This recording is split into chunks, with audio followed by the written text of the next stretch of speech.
আদালতের রায়ের মাঝেই অশান্ত বাংলাদেশ। ধানমন্ডিতে হাসিনার বাড়ির সামনে জমায়েত। হাসিনার বাড়ির সামনে জুলাই অভ্যুত্থানকারীরা।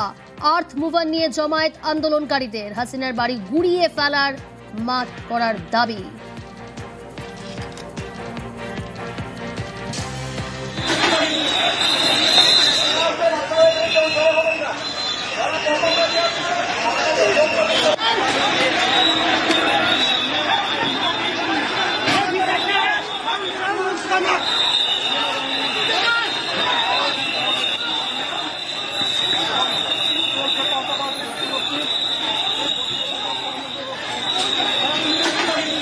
সহকর্মী অতনু রয়েছে আমার সঙ্গে। অতনু, ধানমন্ডি 32 নম্বরের সামনে রাস্তায় আমরা দেখলাম যে এখনো রায়দান হয়নি।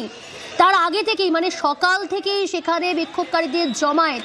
আইন শৃঙ্খলা পরিস্থিতি আমরা জানি, কড়া নির্দেশ দেওয়া হয়েছে পুলিশকে যে হিংসা রুখতে সেখানে গুলি চালানোর কথাও বলা হয়েছে। আজকে গোটা বাংলাদেশ জুড়ে লকডাউন ডাকা হয়েছে, ওয়ার্ক ফ্রম হোমের কথা বলা হয়েছে। সব মিলিয়ে ধানমন্ডির সামনে অর্থাৎ হাসিনার বাড়ির সামনে যে পরিস্থিতি, একেবারে উত্তেজনা পরিস্থিতি বলা যেতে পারে। সকাল থেকেই দেখলাম সেখানে জমায়েত, বিক্ষোভ। এখন কি পরিস্থিতি অতনু? এখন এটাকে একরকম সমসময় বলা যেতে পারে, তার কারণ দুজন বিপক্ষ অনেকটা দূরত্ব থেকেছে দুপাশে দুধান বিপক্ষ দুপাশে রয়ে গেছে। একদিকে আন্দোলনকারীরা রয়ে গেছে এবং আরেকদিকে যারা পুলিশ এবং সেনা আরেকদিকে।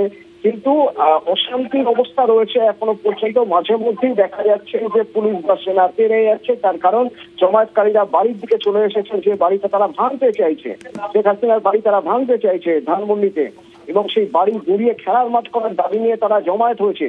এবং সেই জমায়েতে সেখান থেকে আস্তে আস্তে কখনো কখনো ইট ছোড়া হচ্ছে, ঢিল ছোড়া হচ্ছে, পাথর ছোড়া হচ্ছে।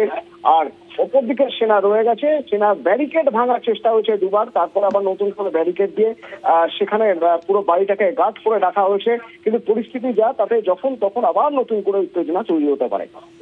বেশ অতনু, নজর থাকুক।